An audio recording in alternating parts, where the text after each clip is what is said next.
Back Again. like herpes. Didn't you guys see? Yeah, it just keeps coming We're the back. gift that keeps on giving. Yeah, you can't get rid of us. And this time we're talking about football. We're talking about football, and we're going to start with obviously. Just trying to get a leg ahead on everyone else. You making MMA references? No, I'm just saying. just too soon? Just trying It's to never break. too soon Just with trying us. to break these guys off with some information. Yeah. Anyway, for all you guys that went over never Don't worry about it. Anyway, we're going to talk about the NFL Divisional playoffs.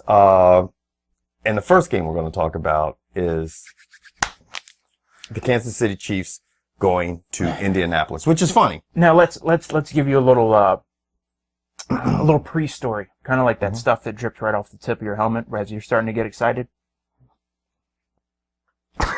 Okay. So Miami needed to win and get in. Mm-hmm. They shit the They bed. didn't do it. Mm-hmm. So the Ravens were like, cool, we're in Cincinnati. We need to win. We'll get, they shit the bed. Mm-hmm. So that leads us to Kansas City versus San Diego.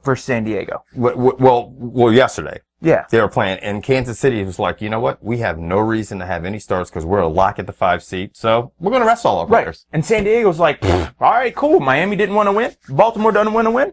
We'll win. Right. And they couldn't get it done against them like 8th-string Kansas City players. And literally at the end of the day, they didn't get it done. I mean, because Kansas City their kicker misses a 41-yard field goal, and then the NFL finds out that there was a penalty. They had too many men loaded on one side of the ball, and it should have been a 5-yard penalty, so he should have been moved up for a 36-yard field goal, and we had a second try. But it doesn't matter. So San Diego's in, and unfortunately, the Steelers, who did everything, Mike Tomlin is the only stand-up person in the entire city, told his team, this is what we need to do, this is what we have to worry about, stop asking me the same question 97 times, we can only control what we can control. And his team went out and won. And they were sitting there in the wings waiting and they just... Yeah. And you know what? I will say this for Steelers fans, it's got to be disappointing because I do think the Steelers at the end of the season started to really put it together. And then they're the team that only went out, before the cameras turned on, I was telling George, they're the only team that really seemed like they wanted it. That went out and did what they had to do. I mean, Baltimore didn't do it. The Dolphins didn't do it. And realistically, San Diego didn't do it. Yeah, the refs did it. Yeah. So. And we'll talk about the refs later. So now you got the Chiefs going to Indianapolis, and it's basically. Indy cannot want, no. Mm-hmm. I don't see Indy. Honestly, I don't know what the spread is. I don't know who's favored. Well, the spread is 3, and it's, when it's a 3-point spread, it's just because it's a home team. It's even. It's a push. It's basically a push. It's funny, George, because it's like Indy's been playing good lately, but they did that shit all year. It's like, you see these 2 and 3 game stretch where they looked incredible, and then they just fall apart. So I don't know. They play up to the level of a Seattle, and then they play down to the level of someone else and shit the bed. I'm just like, what do you, they're not consistent enough. And look, let's face it. They're missing some key pieces on defense. They're missing, for a team that's rebuilding to win their division 2 years in a row while rebuilding. Yeah. That's just amazing. And dude, can we just speed up Andrew Luck a little bit? Let the man play a little more up tempo. Let him call. He moves he needs more. I think he should get more credit than he's deserving. Yeah. He plays a very conservative game to win and not make mistakes, obviously, but it's like, they got to cut him loose. Yeah, I think so. I think they need. Who do you got? Kansas City. You do got to. Yeah, I think Kansas City's going to hammer them. Just because I don't think their defense is going to be able to keep up with Andy Reid and that offense. I'm going to, Jamal Charles, dude. It's just, nasty. I mean, when you talk about him and Shady McCoy, those two guys are, I was looking yesterday at the NFL single game rushing, like the record for the NFL single game. And I believe it was, I think Peterson has it at like 297, right? Mm-hmm. Jamal Charles, it has like 3 in like the top 20, I believe. I didn't realize how many times he breaks off, has like over 200 yard games. He's going to gash the Colts defense, and that's going to be the reason they win. Yeah. I don't know. For some reason or another, I'm going to go with the Colts. Okay. I think they're going to upset them. I'm going to tell you what. Even though they're the favorite. Even though they're the favorite, because no one thinks the Colts are going to win, it seems like. If Manning doesn't break every passing record this season, basically I think he locked up the MVP with his performance this season, but I would give it to Jamal Charles. Yeah. Or Shady. I would give it to Shady McCoy. Yeah. Now, the next game on Saturday is the 8 o'clock game or 8:30 game or 8:45. I don't know what the exact time of the game is, and I don't really give a shit, but it is going to be the Saints visiting your boys. Now, George, everybody. Almost had a coronary last night. He almost had a coronary. And I'm on Twitter with Doug Franklin. And we're going back and forth, and I hope it's a good game, yada, yada, yada, yada. And along about the third quarter, Chris Collinsworth, I came this close to throwing the remote at the TV. That pissy-mouthed, cunty human being. I got so angry. What did he say? So Dallas lines up. Now, mind you, at this point, Dallas has they're playing at home. I get it. They have not had one penalty called on them the whole game. Right. Bear with me. Okay. Not one. Right. The Eagles seem just, okay. So I sent a tweet to the dude. I'm like, wow, that's a hell of a home field advantage. You've played better than 3/4 of football and you don't get a penalty. Next thing I know, delay of game, Dallas. I was like, oh, that sucks. Right. Well, Collinsworth goes, wow, golly gee, Willikers. That was quick. What happened? Did you see what happened though? I'm sorry, no. Not only do I not give a shit, the asshole scored 2 plays later. Right. And that cunty McCunterson goes, after Dallas scores, goes, well, that's justified. I'm sorry, wait. So the refs every time a ref blows a call, the other team should score a touchdown? Shut up! That's not how it works. What was the rule? If it goes out of bounds at 20, the clock starts at 40 seconds, right? I don't know the rule, and I don't care. I don't care about the rule. All I know is that was the only penalty the Cowboys had called on them. And yes, I know my team won. Right. But let's face it, did they deserve to win? Anytime the other team they deserve to win. Anytime the other team turns the ball over 3 times and you win by 1 point, I will say Dallas had a better game plan than I thought. It was a much closer game than I thought. Dallas has gone in, and since 2008, in week 17, when it's a do or die game, they lost yesterday against the Eagles. Last year it was the Redskins by double digits. The year before it was the Giants by double digits. And in 2008, it was the Eagles again by double digits. And do they want to keep Jason Garrett? Yeah, supposedly. Yeah. I don't. Well, here's the other thing I don't get. For all you people who want to get rid of Romo, okay, then what? Maybe he's not jinxed. I don't think it's Romo. And here's the other thing. They're cursed. There's 5 teams maybe right now, maybe 6 teams who would not take Tony Romo and not only take them on their team, but make them their starter. Right. There's 32 teams in the NFL and 27 of them would take Romo tomorrow and make them their starter. So stop. Like, I saw a person today posted on Instagram, oh, the Cowboys need a savior, and they think it's Johnny Manziel. I'm like, who did that? We need to go there and slap them in their face. And they're a ring Cowboys their doorbell, fan. Like, then slap them in their face. I don't understand. Like, if you're a fan of your team and your sport, like, you should know that Tony Romo's not a bad player. Tony Romo is good. At this point in time, I'm starting to think that, and we'll get to the game, guys, but I'm starting to think that the Cowboy franchise is just like the Redskins franchise. It's just your jinx from the top down. You know, I mean, Jerry Jones in the last 15 years has won one playoff game.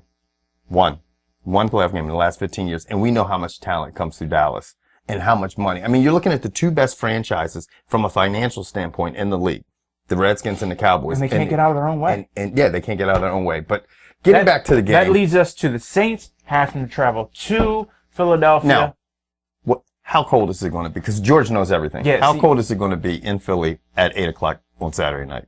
And this is, what is today? Today is the 30th. Okay. Projected temperature for that game, 27 degrees. 27 degrees. Now, that's for the day. So that means about 8 o'clock at night, that's probably going to dip 5, 6, 10 degrees maybe? Yeah, it's probably going to be 20. Yeah. They're going to be blowing a lot of smoke. Yeah. Smoke circles, smoke signals. Now, where does Breeze play? Breeze plays in the Dome. Right. And Philadelphia plays... I know, Mad Max reference. Okay. Philadelphia plays... on natural turf. Outside. In ghetto land. Well, around the stadiums, it's not that bad. Because you got to throw the pass and avoid getting hit in the head with beer bottles and snowballs and all that other crazy Philadelphia for the opponents, yes. Right, for opponents. So... good luck. Yeah, what we're getting at is, man... it's going to be a tough game for the Saints. It's going to be tough because the Saints, not just... do they not perform well when they're outside, but also on the road they struggle this year. And man, you're going to go against a team that is, believe me, Chip Kelly is going to have that defense in New Orleans. They're going to be like breathing hard because he's going to keep going and going and going. You better believe he's going to keep moving. And if the way Shady McCoy has played all season is any indication of how he's going to play this upcoming weekend, deuces to the Saints. I hope. That's what I'm thinking. I like to see Philly win. Even, obviously I'm a Redskins fan, but I like to see George have a big smile on his face and not throwing temper tantrums. So, next game. Who throws temper tantrums? I was laying out facts. The next game is the early game on Sunday, and that's going to put the San Diego Chargers going to Cincinnati. And like we said earlier, Cincinnati,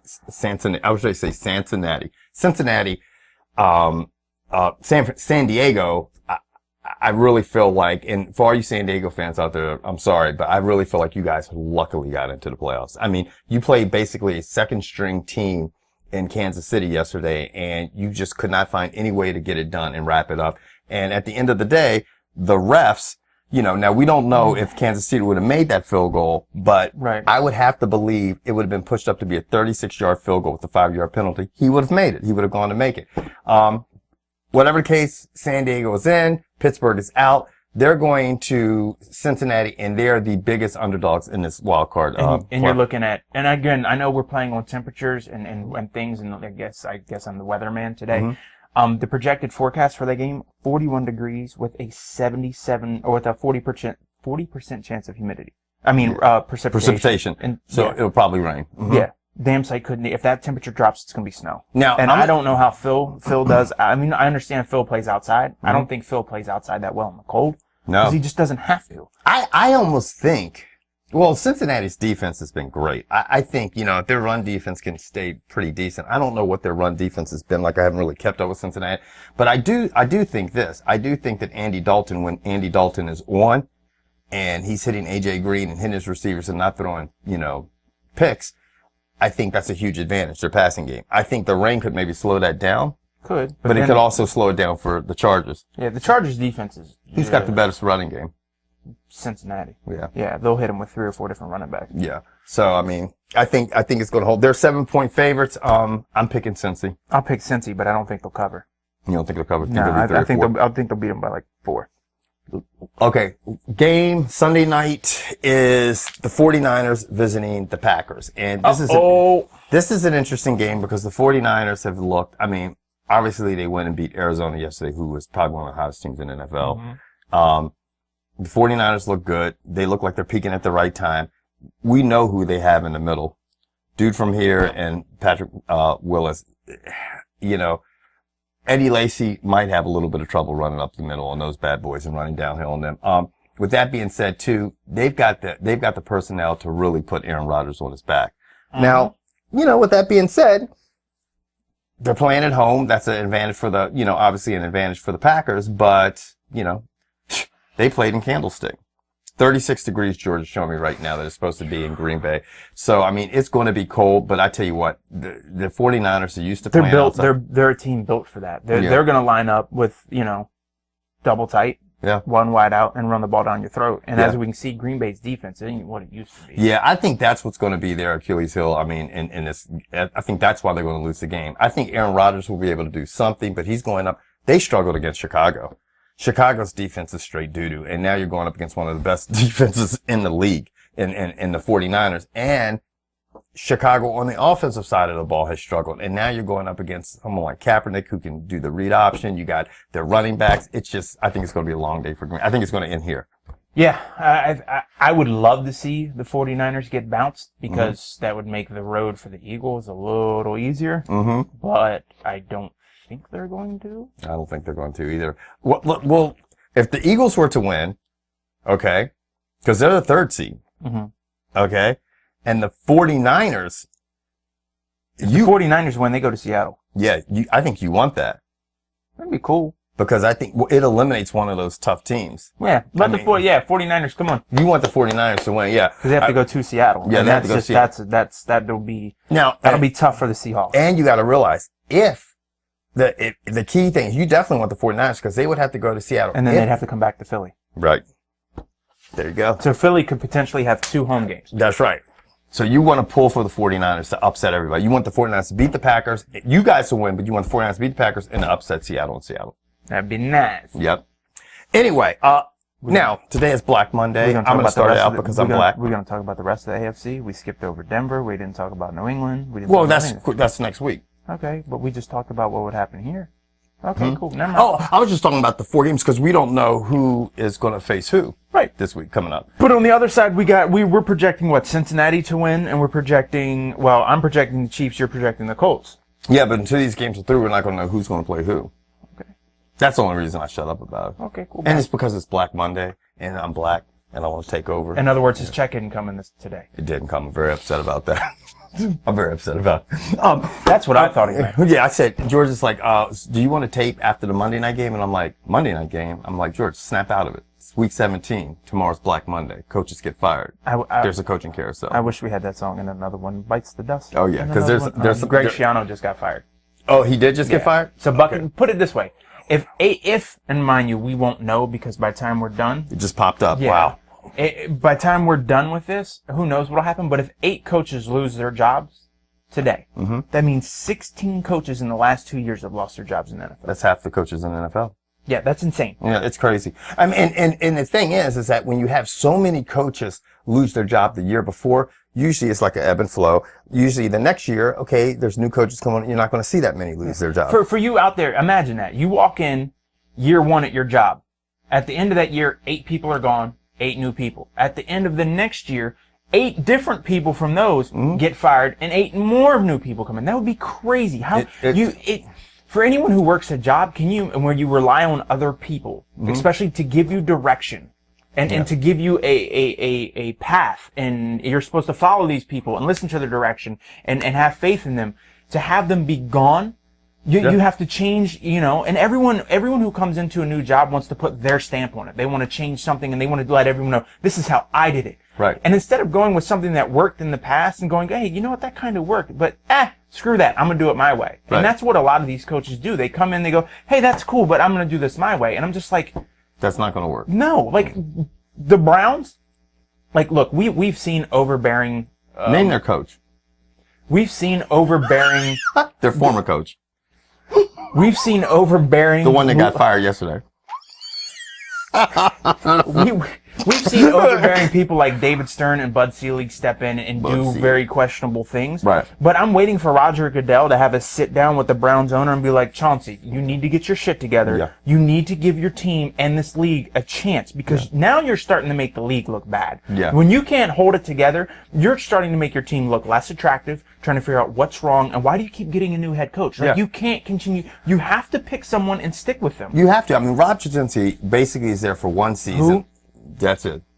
Chudzinski. Never even heard of him. Right. And that's the thing. No one, a lot of and people. We'll never get a chance to hear of him again. And you know what? It's sad. The sad thing about it is there's such a carousel in Cleveland. It was kind of like how Washington was a few years ago. It's like, okay, if you took football fans and you asked them right now, who's the coach before they heard that he got fired, who's the current coach of the Cleveland Browns? Most football fans would not be able to tell you. No. You know what I mean? Because they just, it was like, oh, isn't this person? No, he was the coach last year. He got fired. So I get your point, man. It's ridiculous. He's gone. He's out. They fired him last night. So Vikings get a new head coach. But my thing is, if I'm taking the Minnesota job, I'm going to have a sit down with Adrian Peterson and discuss his comments early in the year where he said, I wouldn't mind going to play for Dallas.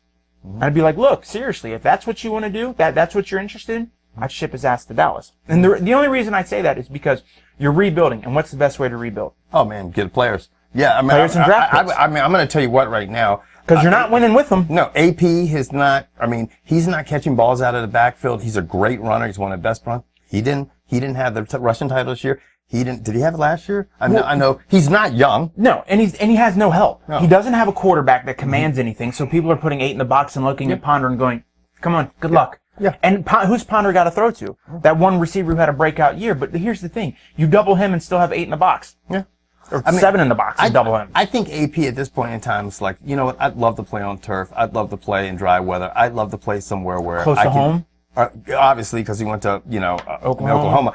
I think his mindset is like, you know what, I'd love to play somewhere where I can keep piling up, maybe get a one title, and more importantly, have the all-time rushing record. Yeah. You know? So if you brought me in to head Minnesota, I'd sit down with the owner and be like, look, I understand you love Adrian Peterson. Adrian Peterson is worth more to us in draft picks and players than he is playing on this team. Yeah. Because it's going to give Especially us a chance to build. And now I understand that Dallas probably wouldn't want to give up the most in the world, but you never know. You might catch Jerry Jones on a crazy-ass day. He might give you a first round and a second round. And that's the thing, man. I mean, running backs right now are just don't have a lot of that trade value. You know, quarterbacks do, but running backs, Especially, everybody has a two-headed monster. You know, you have 2, 3, 4 deep. DeMarco Murray and Adrian Peterson?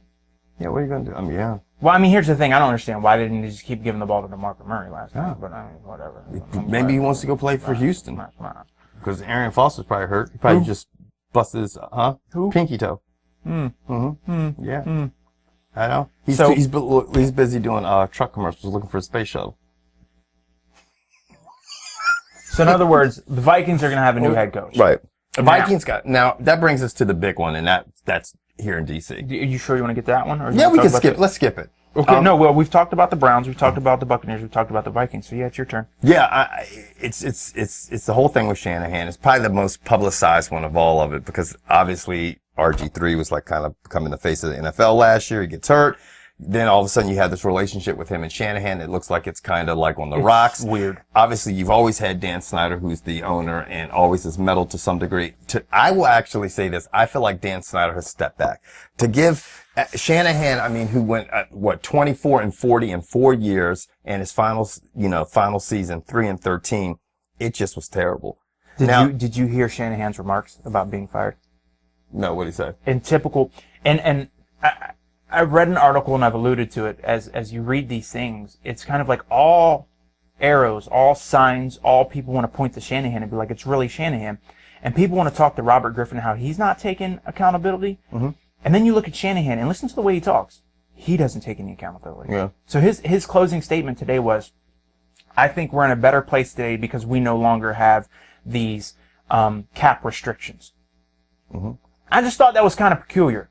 You didn't talk about what you've done and didn't do. You basically said, we are where we are, and I helped us get us through this because Danny Boy spent too much money. That's how I interpreted what he said. Because like he said, he didn't take any onus. He didn't say, hey, look, I could have done this, and this better. I should have maybe we could have done this. Maybe we could have done. He didn't say any of that. Mm-hmm. He just sat there and now, granted, it was a snippet. It's what I heard. He just constantly harped on, the salary cap and how we're out of it and the Redskins are in a better place now. Yeah, because they don't have the restrictions that they had those two previously. Anybody could have done that. Yeah, anyone who makes it through that would have been in the same place you are. But why not talk about what could have been done or what you may have? I mean, I don't understand that. Yeah, I mean, I look at everybody has to deal with certain things. You know, that's part of being a coach and stuff. You knew that going into the damn job. And you know what? If anything, the Redskins came back this year. I think obviously RG3 was hurt, but the biggest mistake was he shouldn't have started the season. No. That's where if you're a real coach and if Snyder's saying, if you're saying, you know what, he's not ready, Dan, we shouldn't start him. I know he wants to do it and everything else, but it's this. You put all your eggs in one basket with this guy. If he does get hurt, then we're fucked. We got a great quarterback. That's why we drafted him. Let's start him. He's had all the practice and he's been taking all the snaps. I don't know why they didn't do that. I mean, and I think that's where it all started. It went crappy last year before he got hurt, and then it just got worse at the beginning of the season. Anyway. You know what? Real quick, you know who I feel the worst for? Who? As for Redskins? Who? London Fletcher. Yeah. That is a stand-up dude, and somebody told me he's going to 2 Pro Bowls and one as an alternate. That man should be in the Pro Bowl this year. I don't understand. I mean, he's missed 0 games in 16 seasons. He's a stand-up man, and to sit there and have to go through this, and he could have left at any time. Yeah, I'm sure he could have been like, look, I'm done. And he stuck with it. He stuck with the team. That just shows you what kind of person London Fletcher is. And I think that team needs more London Fletchers, less D'Angelo Halls, and less Santana Mosses. Well, those 3 are going to all be gone. So, and George just summed it up. I mean, London Fletcher is gone. Santana Moss will be gone. D'Angelo Hall will be gone. And more than likely, Brian Orakpo will be gone. He can't stay healthy. He can't stay healthy. He's got he's going to be up. They're not going to pay him. Contract. His contract is crazy heavy. And then you got Kerrigan, who's good, who will probably stay. And then you can bring in some help and probably change up the defense. They're once again, who knows? Maybe if they can get a good defensive coordinator in there. If I would just have somebody who knows how to run spread offense. You mean like somebody from Baylor? Somebody who can get kind of like what you guys are doing. You know what I mean? And have a really, really good defensive coordinator. Now,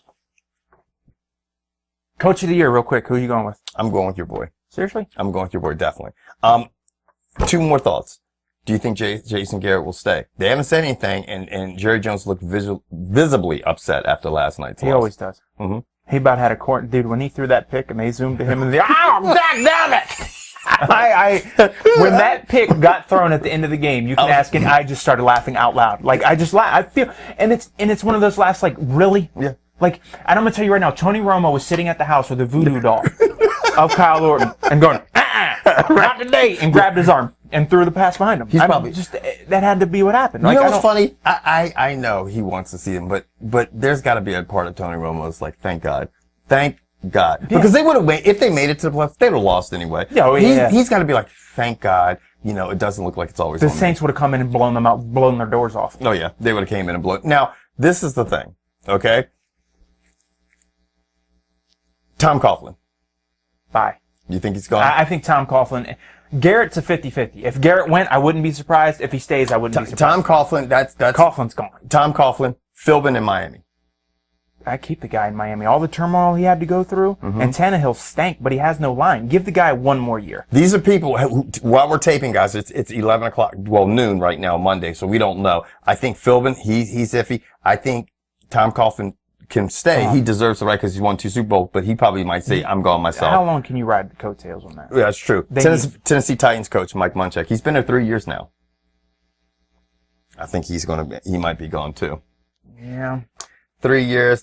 He's 22 and 26. But they lost their starting quarterback like right at a clutch time. He was doing well, and then Jake Locker went down. So it's just like me as an owner, I don't know how much leeway you give a coach when players start going down. Right. Yeah, you'd like to have somebody step in, but let's be honest. How many teams short of Dallas have a legitimate backup? But it's like you were saying in Washington. Like Shanahan's like, that's the kind of excuse Shanahan's was. Well, the cap, RG3, if but you're a really good coach. But I'm thinking from an owner's perspective.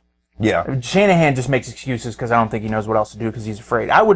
Jason Garrett, if anyone got to watch Jason Garrett's speech after the game last night, he did an outstanding job. He praised his players. He praised the season. He's like, look, it didn't end the way we did, but you have to look at the maturation process of some of these players. If you take a guy from the practice squad to starting by week 16, you got to think, well, now that guy will be there week 1. And I think as an owner, you have to look at all that. I tell you what I look at. As an owner, I would look at someone like Bruce Arians that's out in Arizona. Bruce Arians? No, not Arians. But we can go with that anyway. Bruce Arians. So anyway, Bruce Arians. Bruce Arians in Arizona. He did it in Indianapolis. He stepped in. He good. Then he went to Arizona. Basically, arguably, the last half of the season, Arizona's one of the best teams in the NFL. They just missed if they could have beat San Francisco, they would have squeezed into the playoffs. But in any other division, they would have won a division. I look at that with his personnel and his, who's their quarterback? Carson Palmer. Okay. Who was it before? Carson Palmer. Carson Palmer, like, what has he done lately? Real quick. Last thing, because Kevin and I he's a backup on most teams. No, I think. Kevin and I could sit here probably for the next 45 minutes and break down every team and do this because it's enjoyable. Yeah. Is or will Lovie Smith be a head coach in the NFL at the start of next season? No. The game is changing too much because of high school Texas football. It's going to the spread offense, and they're going to start. Now you're going to see college coaches having success in NFL where we never saw that before. And look, I'm a proponent of that, obviously, because that's what my team did. And I would rather see, like I told Kevin, I would rather see the Redskins roll the dice on an unproven college coach in the NFL for 2 or 3 seasons, then go and do some witchcraft voodoo shit and try to bring Marv Levy back from the dead. Because, that's what they've been doing with Shanahan and Joe Gibbs and why you even wasted your time with the old ball coach, I have no clue. It's just been one bad head coach after another. Yeah. And you might as well roll the dice with some up-tempo, crazy college coach. Yeah. Go after Texas Tech and Kingsbury. Yeah. He's nuts. Yeah. Why not? What do you have to lose at this point? I'd say go after somebody, people were saying Baylor and stuff like this, and people were like, oh, and I'm like going, stop. He's been great. Baylor was terrible before he came. Terrible. Texas A&M head coach. Texas A&M head coach, Louisville's head coach. I'm going to tell you what, if you don't get him, Texas will get him. And they're offering 10. I cannot wait. Jump on them before the University of Texas get them because they know what they're doing. They're going to get a good coach. I think they might be the first. We had a debate, and we'll talk about it on our show.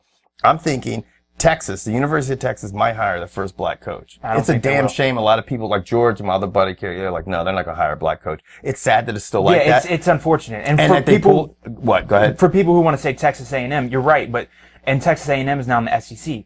Who was the first black coach in the Big 12?